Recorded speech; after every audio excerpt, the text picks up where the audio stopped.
first to the floor here. Pierce comes up with it. Hit the deck, first to the floor, making every big play for the Celtics today. Tatum knocks it away, trying to get it. Dives. What a play by Dave Coward. Watch him dive for the ball right here. Look at this hustle.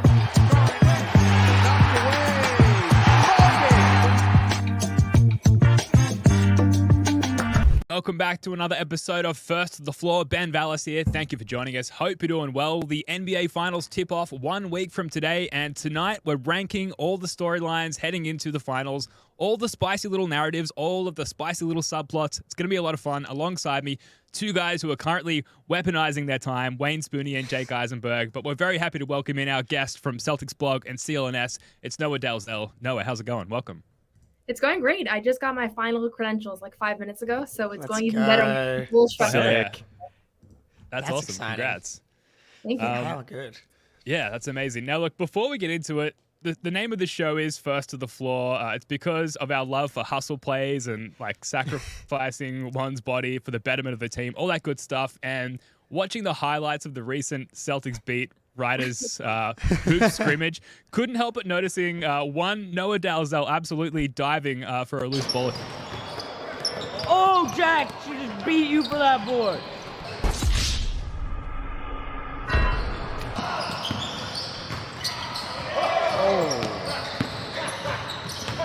Oh. Amazing play. Was that Jake Cooking. King with the behind the head, like pass you on the Yes. perimeter as Yeah, well? I was thinking. I do feel bad. I'll just clear the record. Don't feel bad. Don't do it. You cooked him. That was like the fourth game that we played that day.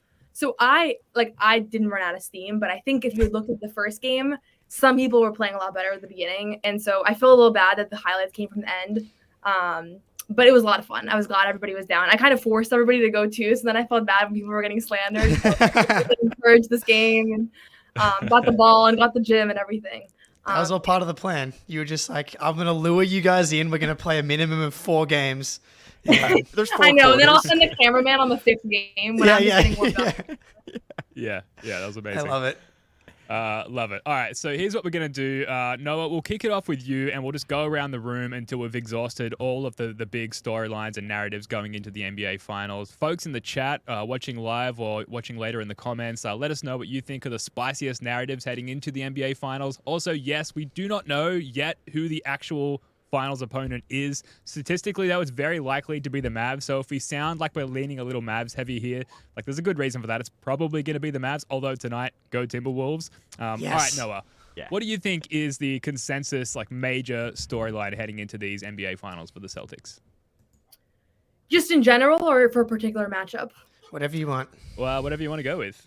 Okay, cool. So I would say if we're looking at Dallas, there are so many storylines that it's almost like a reporter's dream. I feel like there's so many narratives to discuss that you don't have to make anything up. There's Porzingis going back to Dallas. There's Kyrie Irving back in Boston.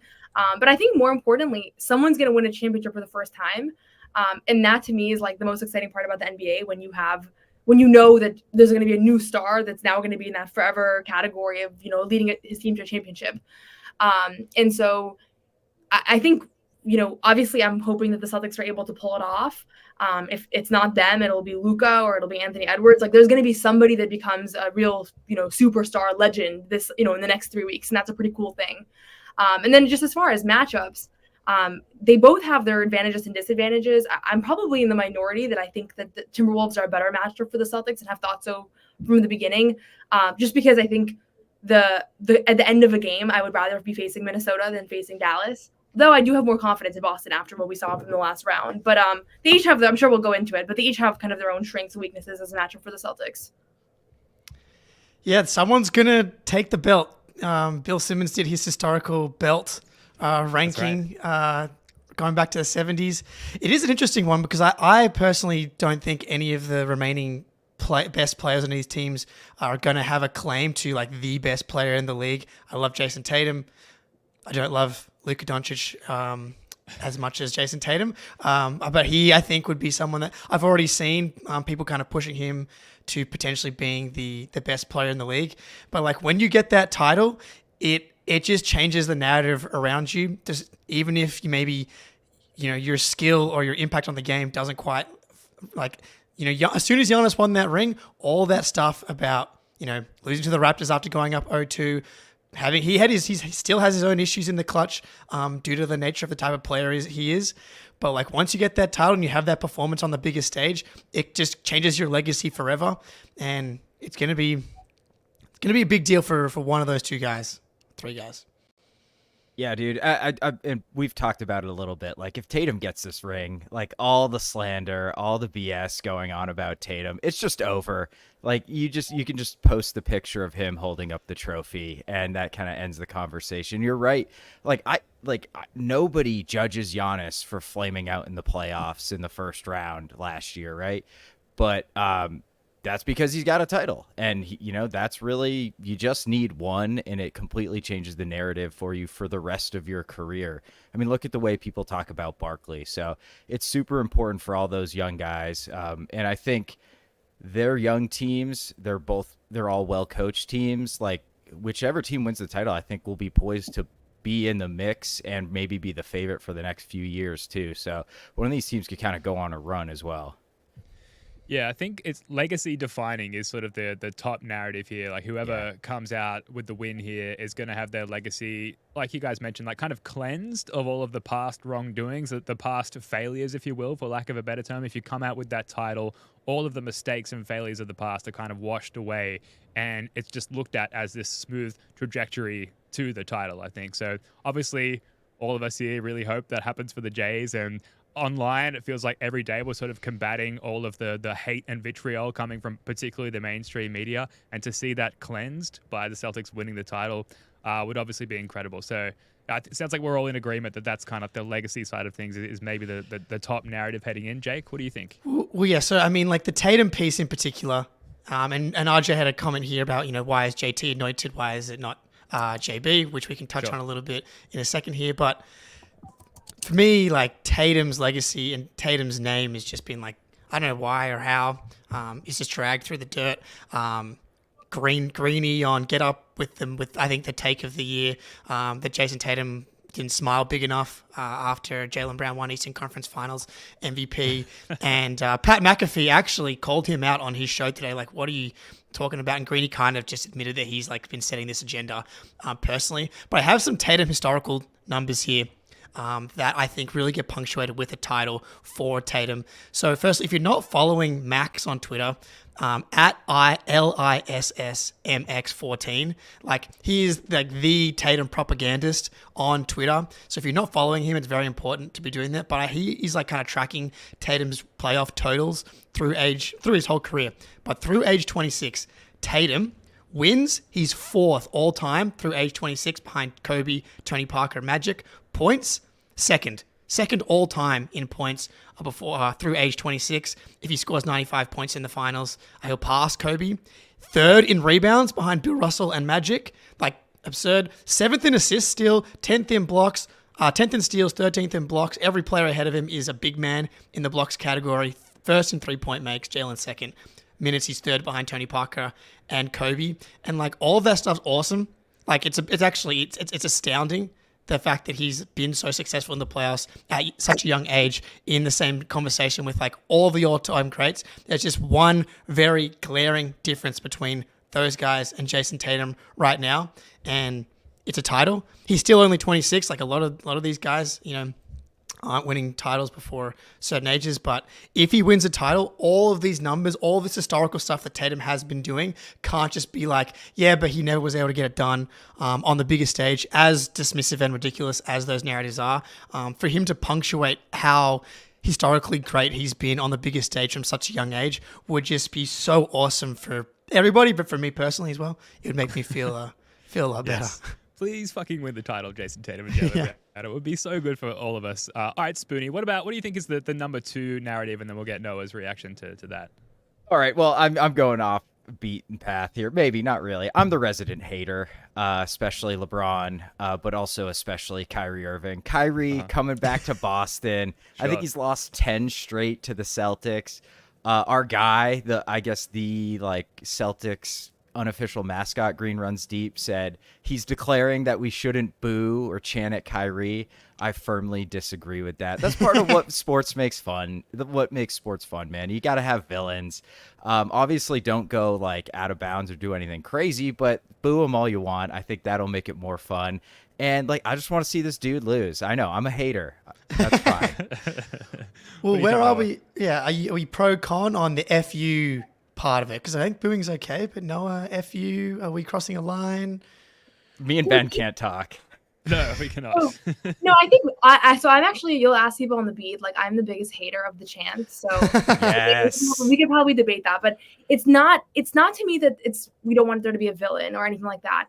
It's just corny, I think, when it's been so long and it's like the third quarter and Celtics are up by 15 and like still that's the primary focus of the chants of the fan base. Like, I don't know. And I can't even really articulate it, and I've tried to, but it just leaves me sitting there, like being in the building, feeling icky that this is the priority right now. And I'm so actually really bummed. My friends all know I'm really bummed that like we're going to see this be a major storyline in the finals, just because I think there's way more exciting and important things that are going to be taking place. And probably like a lot of the discourse will be around Kyrie and around the booing and around like maybe someone went too far and said something like super offensive or threw something at him. Like the whole thing of it, I wish we could just avoid it. Exactly. Yeah. Throwing water bottles. Who knows? Like who knows where it's going to go, especially when tensions are high, especially if he's playing well or if it's a close game or something like that. So I don't know. I think Jaylen Brown and Jason Tatum were both asked about it the last time Dallas was in Boston. And they both said, like, we have no problems with him. Like, we get that the fans still do. And Jaylen was like, all I ask for is, like, why not boo every superstar that comes in our building like that? And I think it's a fair point. Like, if we're going to, if they're going to do it, then do it. But I'll just say, as someone who was at every Celtics game in the playoffs, like, the crowd has not been very good. So it's a little bit annoying that if the crowd, like, all of a sudden wakes up because Kyrie's there. It's like, wake up because you have a star in your building. That's my thinking about it. But I get it. I get where it comes from. It's just the general feeling that I get when I'm hearing it, and just, like, it's so nonstop. And I don't know. I just think it's like, are we ever going to stop? Like, he's going to be like 60 walking down the street. Yeah, I hope so. I'm okay if it comes back when he's 60, but for right now, I'm completely over it. Like, I don't want to say I've forgiven Kyrie for all the shenanigans back in the day, 2019, 2020, and the way that he departed ways with the Celtics. But for now, you touched on it now, where there's so many other things to focus on. There's so many other tasty focal points as far as, like, we've got the Jays, we've got this amazing team, we've hopefully got a healthy Kristaps Porzingis.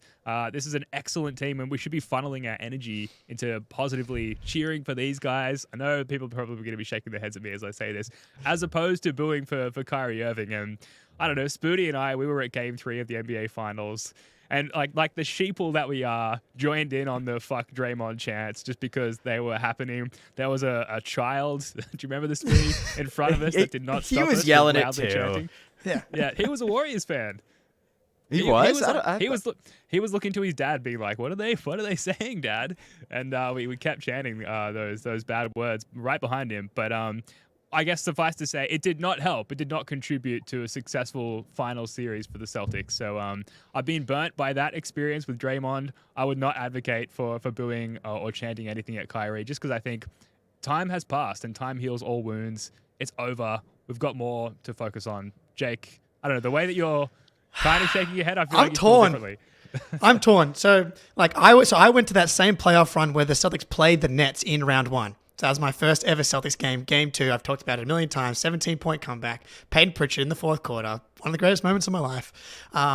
And Kyrie, though, like, people just love booing. I think it's not even about Kyrie. I think it's just a mob mentality. Like, people that I was around, there's just some people that, like, don't care about this. Like, they care about the Celtics, but they care so much about, like, just being able to get out some, like, angst from their own lives and direct it towards Kyrie Irving. So, like, I can't have my cake and eat it too, because I think, yes, we should boo. The problem is, I know that it's going to go too far. It's going to end up being a story. There's going to be someone who throws something. There's going to be someone that does the wrong thing. That's the problem, is that I know you take any sample size of 20,000 people in anywhere, there's going to be X amount of people that are just going to go too far. So that's, like, going to happen. So that's why I don't want it to happen. But on the other hand, I like fans being emotional, and as you said, Noah, like this has been a kind of underwhelming playoff crowd relative for TD Garden. So I like that there's going to be juice from that perspective. I think there'd be juice anyway for the finals, but when it comes to Kyrie, like, and what he did to the Celtics, like he asked him to come back. He had a freaking commercial saying he was going to retire his jersey in the rafters. Like, it was pretty bad. He was responsible for like one of the most like miserable seasons relative to expectations like ever. Like, that team should have just been so much better, and a lot of it was because of Kyrie. So I understand people holding that. I personally didn't do the fuck you Kyrie chants when I was in the building, but I kind of enjoyed the energy of it at the same time. So that's the biggest cop-out answer ever from me there. But yeah. I will say, though, I like your point. I think for me, that's what it is. It's not about the people that are just like booing. It's the fact that someone's going to cross the line. And like people just like they did in 2022. And I just hate that feel. And it's not going to be one person. Like, there's so many drunk people. They're going to be so riled up. And so I think it just opens the door to like a bad incident happening that then takes over the storyline. That takes over like what we have to talk about as media. Like, I just don't want that to happen. If I could get a guarantee that it's just going to be booze the way that it was for Caleb Martin the whole first round, like that was kind of fun. It wasn't personal. I don't think anybody ever. But with Kyrie, I talk to people. The hatred that they feel, it scares me a little bit, honestly. So that's where I think it comes from more so.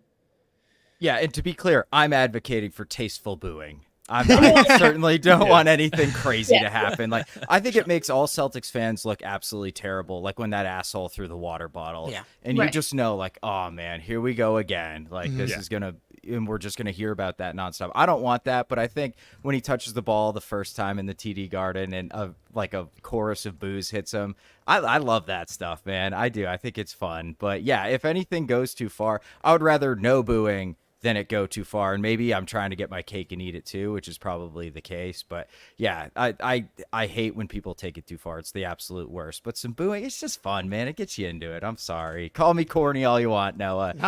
I'm an old man. I am. Tasteful booing, I think, is fine. But it's so easy to just cross that line from tasteful to extremely distasteful. All right, so ranking the top storylines here, we've covered the legacy on both sides. We've covered the Kyrie potential return to Boston if the Mavs are lucky enough to close out this series, which I think they might be.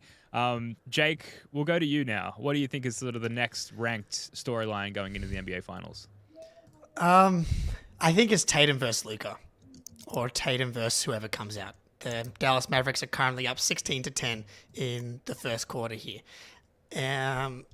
Luka versus Tatum is going to be a storyline, and I just wanted to be like, Luka's been, again, anointed the chosen one throughout this playoff run because he's had a really good series. But prior to this, he hasn't been that good, and he's kind of been given the injury excuse a little bit here.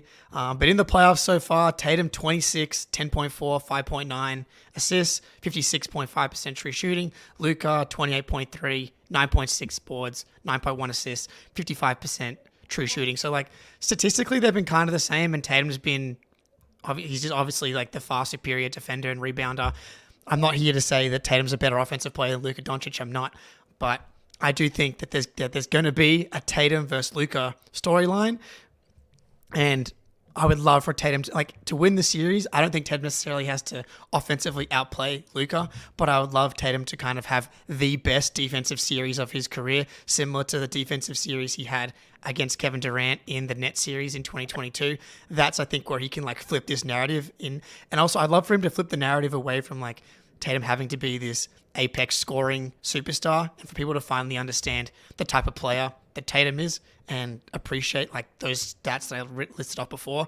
It's the steals, it's the blocks, it's the rebounds, it's the ability to play 44 minutes every single night. So Luka versus Tatum, and the narrative being Tatum's this overwhelming all-around player compared to Luka being this scoring crybaby. Hater came out at the end there. It did a little bit there. You did so well to keep it under wraps until the end there. Noah, you're obviously traveling around, following the team, covering these games in the arena, obviously looking for narratives to cover and different angles to look at and write about on CelticsBlog. How are you sort of perceiving either the Tatum-Luka matchup or the Tatum-Ant matchup? Yeah, so I think I echo your comments. I think this is going to be one of those defensive series for Tatum. He's going to have to take a prime offensive player and really leave his mark on it. I think that's the kind of series this is going to be, particularly because of his length. And I don't think he's had to in this playoffs, like really be a stopper the way that we know he can be. But yeah, I'm excited to see that. But just generally speaking, I think this is a lot less about Tatum than it is about like all 5 of the starters. We saw this last round. Like, we want to make this a Tatum thing. Like, we want to make this, even winning a championship, like just responding to something one of you guys were saying earlier, I forget who, but this would kind of end all the questions around Tatum. Like, I don't think winning a championship would end the questions around Tatum. I think it would just make it like, was he the most important player on the team, or, what they had a super team, or that they were way outmatched. Like, I think there would still always be questions. That's just the nature of it, I guess. But what I'm really excited about is seeing how everything else kind of falls into place. I think I have a good feeling about what kind of performance Tatum can put up. But, is Derek White going to play well? Are we going to see contributions from the bench? Like, there's so many other uncertainties that we just don't know at this point. And Dallas scares me just because they have 2 guys that even if you play really good defense on them, like sometimes it just doesn't matter, right? And so that's the reality of it. Whereas I think Minnesota, you can scheme a little bit better. I don't think Anthony Edwards is as polished or as advanced in his like ability to read different schemes and kind of adjust the way that like Kyrie is, for example. So I don't know. I think this is one of those things that's going to come down to a lot of other guys, ultimately like I think Jaylen Brown might end up being the most important player again, just because he keeps benefiting from the fact that he's getting not the best defender on the other team. But looking at Dallas, like, I don't know who guards Jaylen Brown. Like, that's one of the things that I've been thinking about just as this playoff run has been continuing. Go ahead, Spoony. Okay, yeah, all right. I didn't want to jump in on you, Ben, but I think that's kind of been the thing with Jaylen Brown, why he's had such a great playoff run so far. Is lots of teams have one good perimeter defender, very few of them have 2, and Jaylen Brown's just been eating. And I think the way Dallas plays defense, I want to see Tatum have like a really high-level passing series because they overload the strong side. So that skip to the corner is going to be wide open, and Tatum's shown he can make that pass. So just as long as he doesn't force anything, kind of plays within the scheme, and yeah, let's the other guys do their thing. We just recorded underrated plays, and there was a play deep in crunch time in like a 4-point game where Tatum, all he did was space. Both the Jays, they just spaced, and they ran a Derek White pick and roll. So I want to see that type of performance from him. And then defensively, we had him on the center a lot against the Mavericks, and let kind of KP just sit as the rim protector. I bet we will see that. I don't know how much. Luka's so smart that once he figures out that's what you're gonna do, he will figure out ways to attack it, whether it's bringing KP's guy up to set the screen. But I think he could have a massive defensive series, and I think he knows that, and I think he's going to be dialed in. I think that both the Jays, because Jaylen does a really good job on Luka too. He gets a little foul happy at times, but and JB's perfectly suited to guard Kyrie, so I bet we see a ton of switching 1 through 4 as well. But I just think the way Tatum is impactful is not as loud and obvious as Luka Doncic, so he will never get kind of the appropriate respect. Like, people can't contextualize why his team's he's always been on a super team. Well, or maybe it's just the super team is partially or large part because of Jason Tatum and the way he plays basketball. Yeah, absolutely. I think that sort of partially segues to the next subplot, which is like, what about the Jaylen Brown side of things? And he's kind of quietly fighting his own battle. Like, what if Jaylen Brown wins Finals MVP? Like, what does this series look like for Jaylen? Obviously, his performance props up Tatum as well. But before we get to that, Jake, we've got to get to an ad read here from our guys over at Prize Picks. That's right. As the resident dominator of our First Off Floor Prize Picks competition, I'll continue to run the Prize Picks ad. With Prize Picks, you can turn $10 into $1,000 in a single game watching your favorite sports this summer. You can make a Prize Picks lineup in as little as 60 seconds. You just need to pick more or less on 2 to 6 players' stat projections, and you're locked in. The finals mean more on Prize Picks, and so do the star players. You get boosted payouts on select basketball stars that you won't find anywhere else. Prize Picks, and this, Pete, is very important, offers injury insurance so that your lineups stay in play even if one of your players gets injured this playoff basketball season. If you have a player who exits the game in the first half and does not return in the second, Prize Picks will have your back and not count that as a loss. So that would have worked for the Derek Lively loss in the Mavs series. Maybe we should be picking lower on old Sammy No Buckets Hauser until further notice. Maybe we can reverse jinx him into returning to form potentially.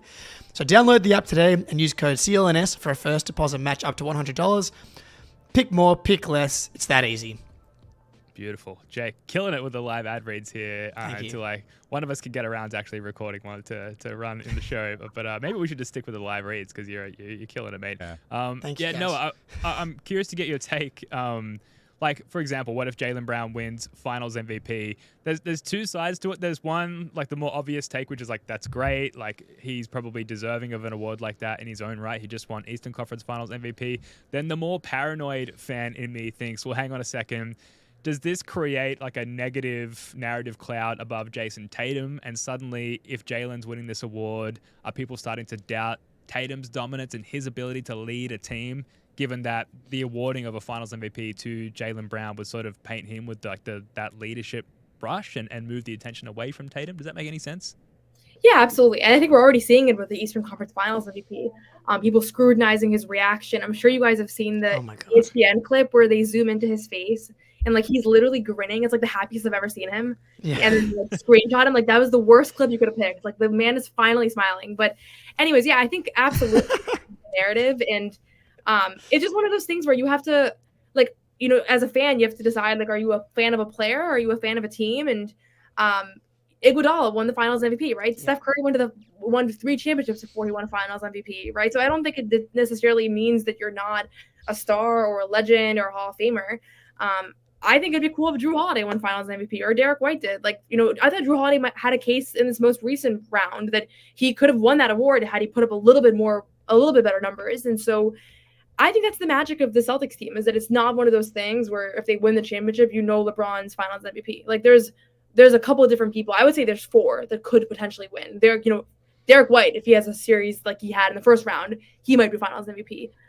So you have to just kind of put that aside and recognize that this is a group that will probably win multiple championships if everything goes according to how things should go as far as yeah, that's right. Yeah, maybe that's a hot take, but I think that, you know, maybe each of them will get one when it's all said and done. So I hope that doesn't become like the biggest narrative, or at least a big narrative. I hope everyone can kind of just appreciate the ride. And I do think the Celtics will win this series regardless of who they face. But I can totally see just the way that the media has been over these last few days since they swept the Eastern Conference Finals. Yeah. That we'll probably have a summer full of narratives around like who deserved the Finals MVP or Tatum didn't. You know, I'm sure we'll spin it negatively somehow because that's just the way that it tends to go. But I just think people shouldn't worry about it. Yeah. I hope JB wins it because it means we won the series, right? And that is by far the most important thing. Yeah, JB's like, he's been awesome. He's been like the second, sometimes first option this entire playoff run and in playoff runs past, man. Like they're both awesome. Yeah, and I'm with you, Noah. Like Drew Holiday definitely had a really good argument for Eastern Conference Finals MVP. I hope he has a really good argument for Finals MVP. I hope Peyton Pritchard wins Finals MVP. I don't care who wins it as long as it's a Celtic because it probably means we won the series. So I don't know. I feel like people will probably just jump into like the draft and free agency like a week after the finals happens. You know, people tend to move on. Things move fast in the NBA. So I'm not really sure this would turn into like a huge narrative if he wins Finals MVP. I'll be too happy to care anyway. Yeah, that's probably the point. Is that who really cares? I wanted JB to win Eastern Conference Finals MVP because I wanted him to finally get something, and he ended up echoing my sentiments. I never win shit. So I was really happy for him, even though I thought that like these awards don't go to the analytical person who's supposed to win, like the Tatum on-off numbers, like this team net rating. Yeah, like this team's just not good, like not the team without Tatum. It is what it is, and like I love Jaylen, and he's having his best playoffs by far so far.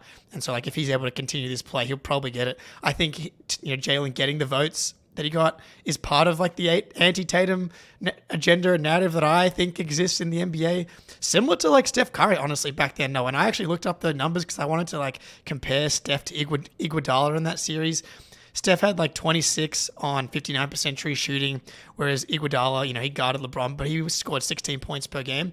It felt like people were looking for a reason to give it to someone not Steph, and I think that's probably going to help you what happens in the finals as well. Like, as much as I would love for Tatum to shoot 45% from 3 in the finals, my guess is he probably ends up shooting 32% from 3, and then, like, for whatever reason, that's the only thing that matters when it comes to Jason Tatum, despite the other stuff. And so I think it's very possible that Tatum doesn't win it, even if the Celtics win the series, and the narratives probably still continue for Tatum, unfortunately. But again, don't care who wins it. Give it to Horford. That'd probably be my number one choice. If I could guarantee the Celtics win the finals, that would be the guy that I would like to give Finals MVP to in an Iguodala type way.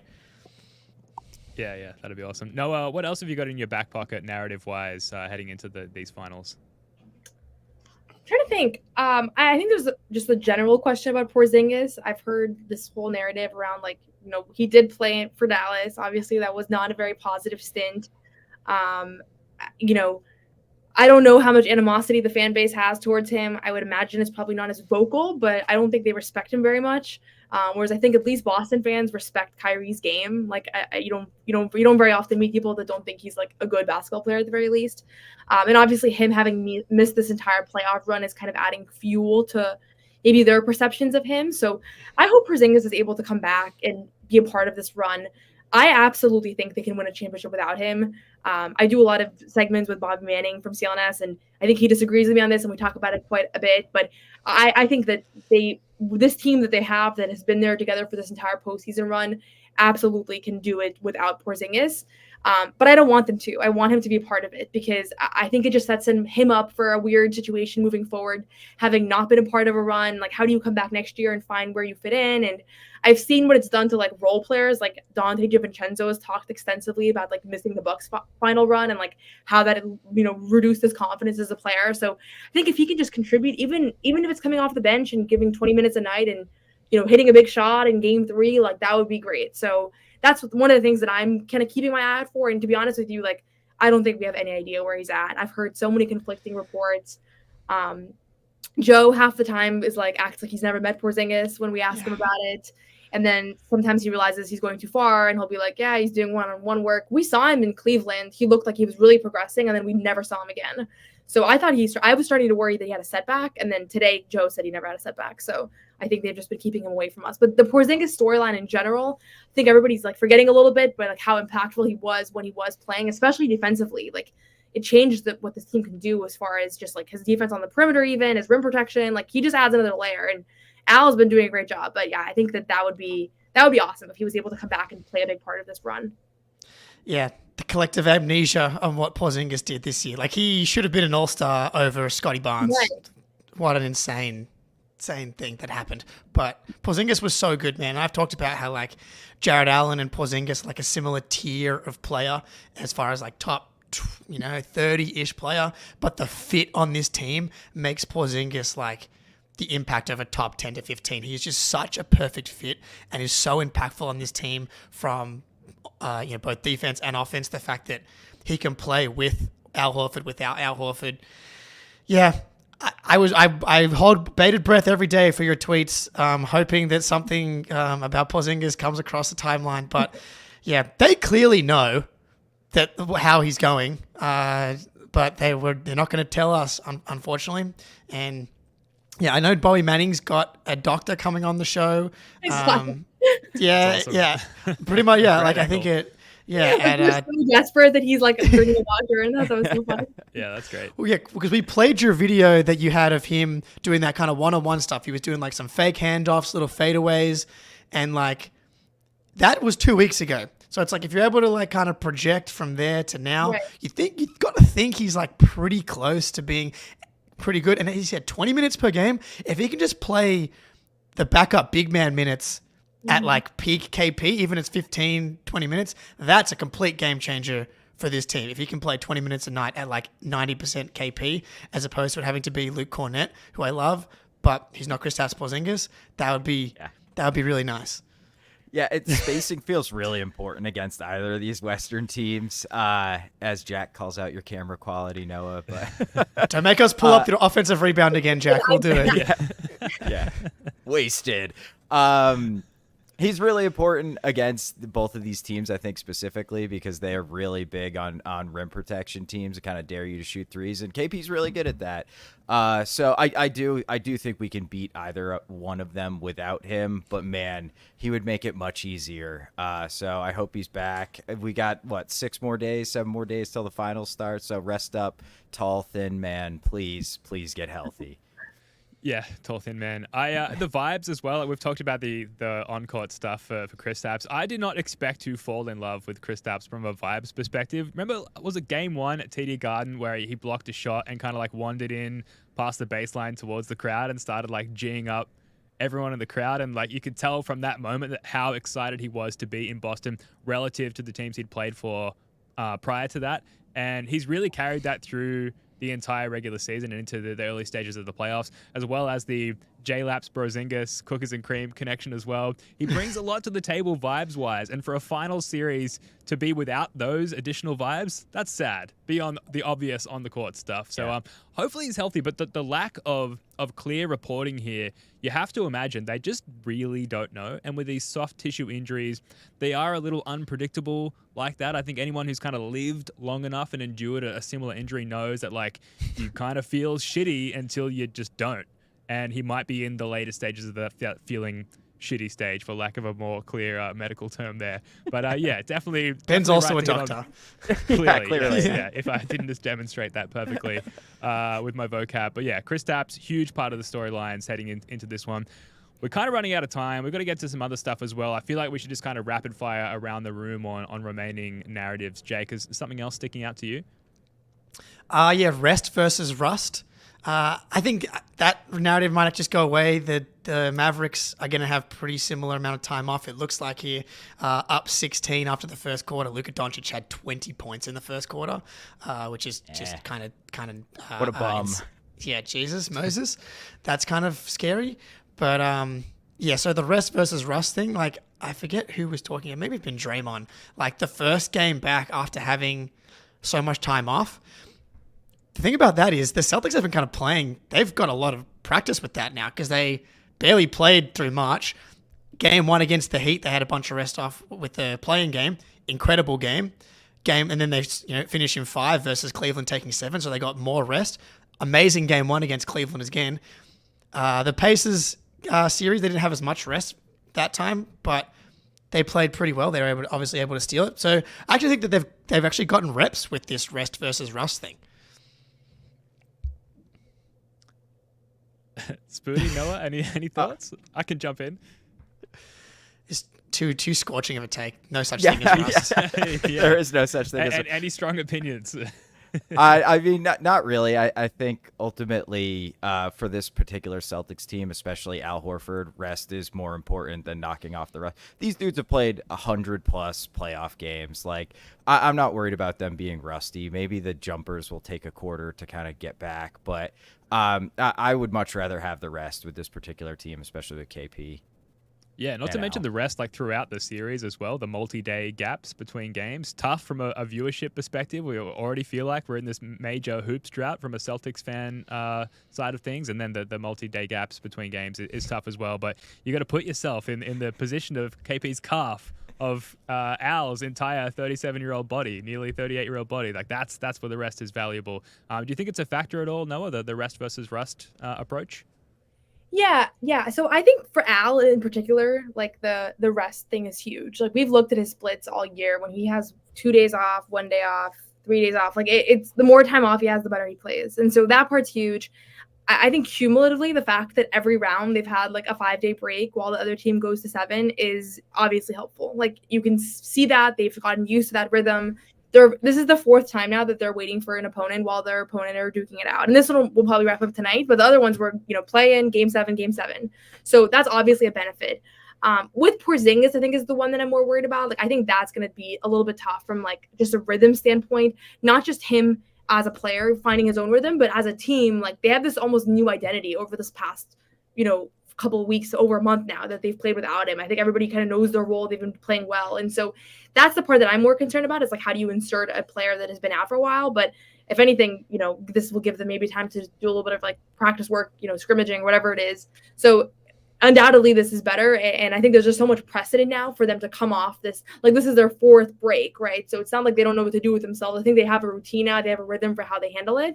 And hopefully that'll help them navigate it. I'm sure maybe the first time around, like, I know Joe said, like, I want to just play right away. And the players are like, we actually like breaks. Like, it's good for us. But now it's like there's a rhythm for it. So I think they're probably going to capitalize on the fact that they have this extra time.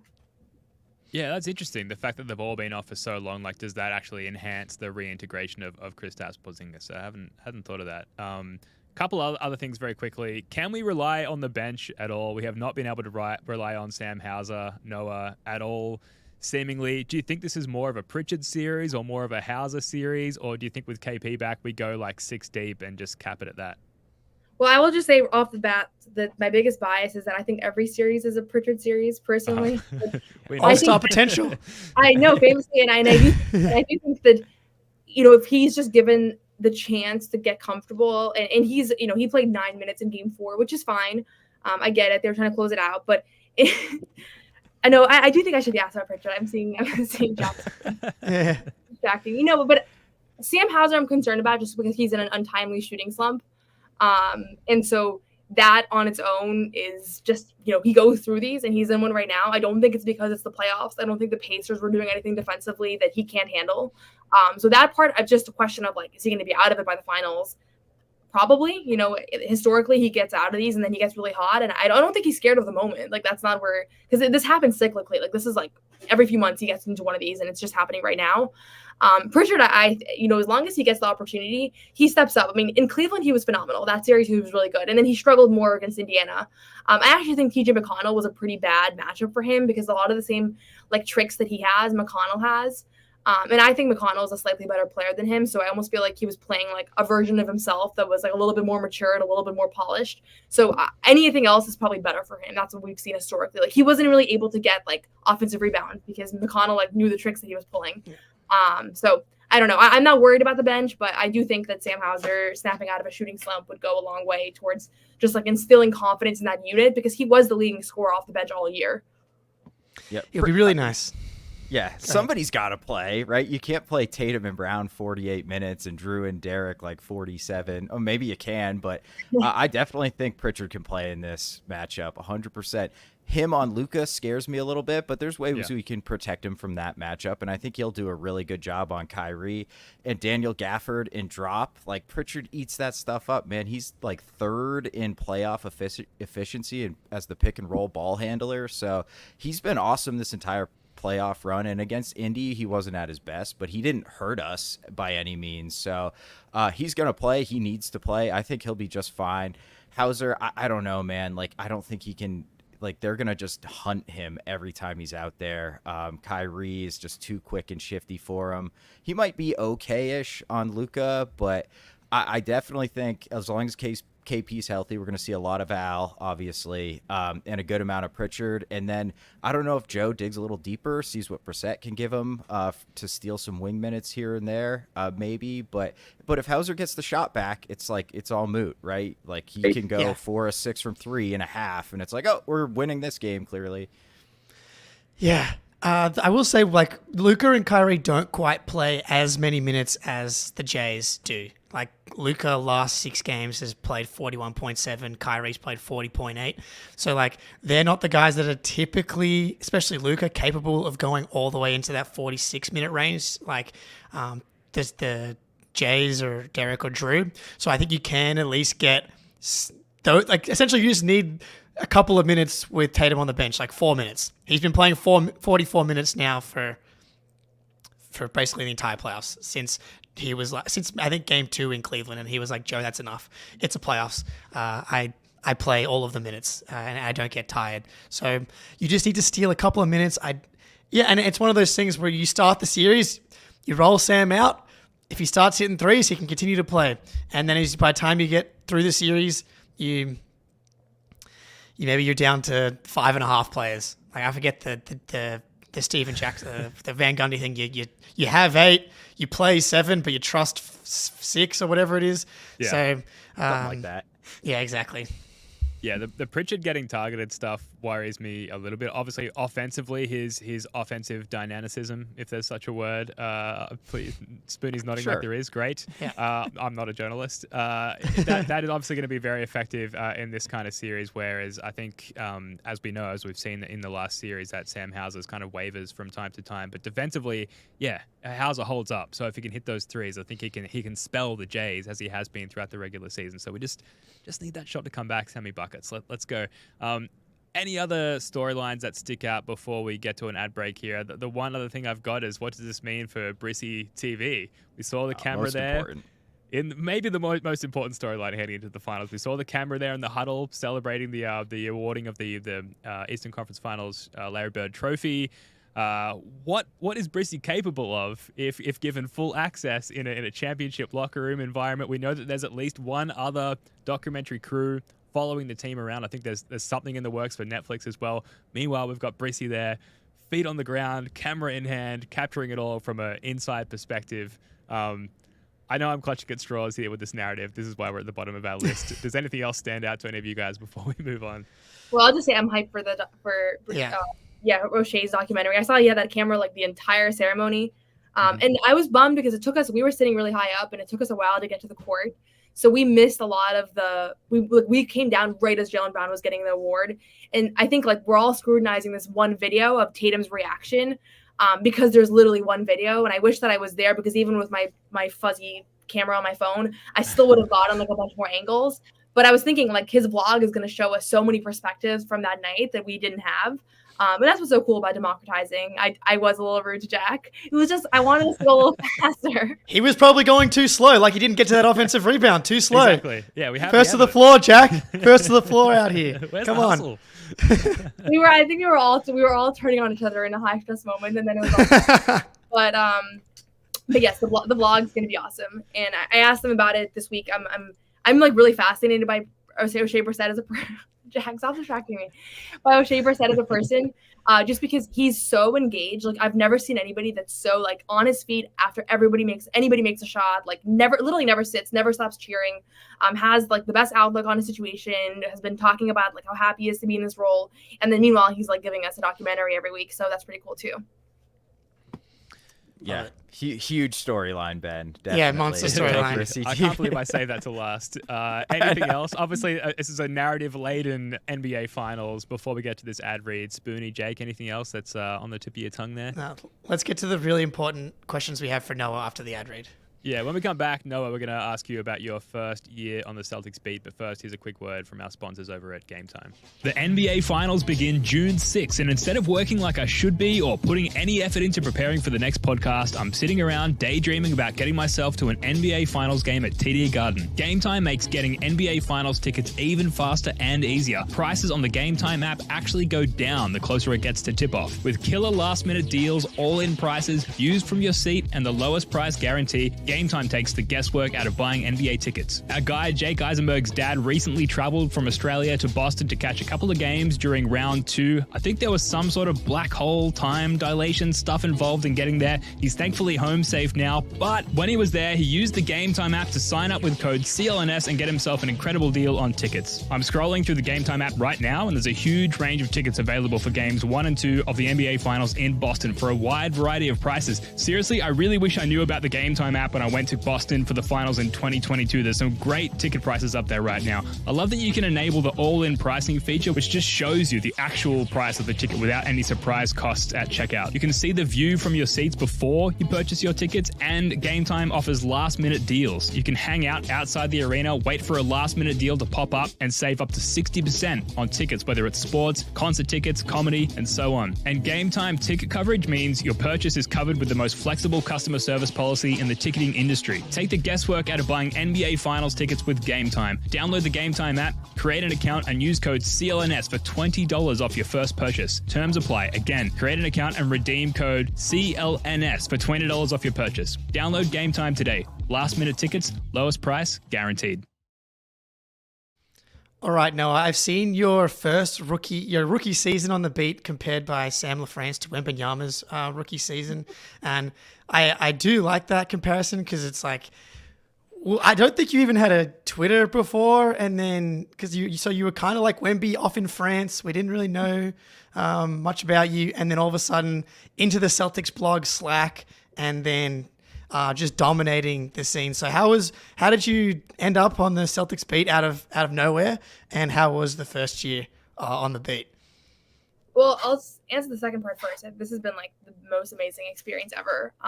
Super grateful that I got the opportunity and also that it was this year because I think this season, like I don't want to jinx it, but to cover a team for the first time and have them go to the finals even is pretty remarkable. And it's just been really cool just to be someone who's followed the Celtics my whole life and to be able to see kind of behind the scenes how everything works, how the pressers work, just like all the little things you wouldn't think about, how people interact with one another. It's all been very exciting to me. And so, how I got involved was I saw that CelticsBlog was like hiring some writers, and I did a lot of journalism in high school, and I did I had a Celtics website, and I managed our school paper about sports and all that. And then I was like, I don't think this is a realistic career path. So I went to college and studied political science and became a climate lobbyist. And that's what I do during my day. Yeah, that's the other thing that I do alongside this. And then, when I first got the job, I thought it was like just like you get to write an article every week or so. And then I realized that you actually get credentials to at least a few games. And then once I went to a few games, I was like, I want to go to more games. And then I was like, how do I get the email list so I can go to practices? And how do I go to every game? And I think just one thing led to another, and eventually became like, CelticsBlog is like your access to really be a part of the Celtics beat. And then you can kind of go with that as far as you want to. And then I started doing stuff with Bobby for CLNS and just all sorts of things. So I think it was just one of those things where everything lined up really perfectly as far as timing. Like I had decided I wanted to cover the Celtics like 24 hours before the thing was posted on CelticsBlog. And now that I'm here, I realize that's like a once a year or more than that opportunity. And it just so happened to be like the day before I was like, wouldn't that be cool if I just like covered the Celtics? Because I'm like constantly thinking about it and talking about it. So I think it was a lot of just good fortune, good timing. And then the experience is just like really couldn't have been better. Like it has been just so rewarding in every way. And even just like the talking part, I never would have thought that I would be comfortable or want to be in front of a camera. And I still don't like love the camera, and I don't love sometimes when we're standing there at the Garden, I'm like, this sucks. But I do think I'm way more comfortable doing it. And, it's one of those things where you just like push yourself out of your comfort zone. And then next thing you know, it's like something that's like becomes a little bit more enjoyable. So would highly recommend anybody that's thinking about taking a risk or trying something to do so. And I'm very grateful for CelticsBlog because it is like a really well-respected establishment within like the Celtics organization. So I think like once you're there with their credentials, like they take you seriously. Even though it was like a week ago, I didn't know anything about this. No, I think I'm sort of reading the tea leaves here. It sounds like you were a Celtics fan before you started covering the team. I know you tweeted out that your dad was like dying for a Maine Celtics t-shirt. That was awesome. So has I'm assuming I'm right that you were a C's fan before. Has your fandom changed at all with covering the team? Yeah, I would say I'm like less of a fan now. And that's something that like I heard reporters say that they were like, oh, I'm not a fan anymore. Look, I'm a reporter. And I was like, okay, sure. But I kind of get it. Like at this point, I do want them to advance because I want to continue to have the experience of covering a finals team. But like, I was very stressed last playoff run. Like I remember like, I was like, well, also they were a stressful team to follow last playoff run because they were like constantly about to get eliminated. But it was like enjoyable. And even this season when they had bad games, I was like fascinated. I was like, oh, how do you like think about this? Or like, what are people going to say after? Like, how is this going to, what went wrong or things like that? I'm sure I'll increasingly go in that direction of being like more and more, just more interested in being a fan. I would probably say I skew more. If there's a fan in the press room, it's probably me. But I'm working on it. I'm working on like one time I said we when a player got traded, and like that was definitely a slip up. I had to be like, oh, I mean you guys in a question. There's still like a learning curve, but overall I would say like I'm more like fascinated and like learning about how everything works than being like cheering for them. Though I would say game 4 we all lost a little bit. Yeah, it was Lamar Stevens. I said we lost. Yeah, I'm over it. Yeah. Dude, that would be me, dude. I'd be like, Brad, I can't believe you've traded Marcus Smart. Like, how should we get a beer after the game? I'm so like, I'm just constantly trying to wrap my head around how people like go from exactly as you said, like living and dying with like the orange ball going in for the team wearing the right colors, to not. And so, yeah, I'm always like really interested in how that transition works. And I guess just like being around it every day and thinking about it from like a writing perspective is obviously going to change it. But I guess it's one good thing about being far enough away. I don't have the chance to take them up. I'm like, I just have no choice but to be a sicko fan. Yeah, I feel very safe here from my vantage point in Australia, where my rampant fanaticism is nerfed by thousands of miles of ocean, and it can't get to the people who would be terrified by being on the receiving end of it. But Noah, I think I speak for all of us here and everyone watching, where you covering the team, we've all really enjoyed watching and reading your work, and the younger people on the beat as well, like Jack Simone and Sam LaFrance and those people, getting that sort of new, fresh perspective, because there's a lot of old heads out there, and there's a lot of different perspectives and a lot of aging perspectives, and to get like a more online, fresher perspective, I think is very refreshing for a lot of people. So we're going to wrap it up there, but thank you so much for coming on. We're going to get out of here so we can watch the rest of this Wolves-Mavs game. Thanks for coming on, Noah. You can follow Noah on Twitter at Noa Dalzell NBA, as well as finding all her awesome written work at CelticsBlog.com. Noah, have you got I know we're like halfway through the game here, but without looking at the score, have you got a tip for who comes out victorious in this one? I actually haven't looked at all at the score, so I don't know, Okay. but I think Dallas is going to win. I saw some comments about like Luka hitting like deep threes in the chat. Yeah. So that's He's going nuts. What's the score though? They are up 16. The Mavs are up 16 with 4 to go in the second quarter here. We are going to, go My ahead. flights to Dallas were not refundable, so that actually is good news. Huge. Classic. I've already Jack, made this mistake once before, so. Jack was freaking out in the Pacers-Knicks Game 7 when the Pacers started to pull away, and he had to figure out all the Pacers, Indiana When we drove to travel. Indiana. That's right. That's what- Exactly. During the Exactly. Indy 500, yeah. Exactly. But yeah, I'm gonna jump over to Celtics blog playback.tv/CelticsBlog. If anyone wants to come watch the game with me, I'll be streaming it in there from here. So we'll get the rest of the quarter in the second half, and hopefully Minnesota can push it to 6. We'll see how we go. Yeah, awesome. Looking forward to that. All right, that's going to do it for this one. Thank you so much for joining us. We're going to be back with another pod in the next couple of days live on this YouTube channel. Spoonie, Jake, Noah, love your work, guys. Until next time, go Celtics. I love the Celtics!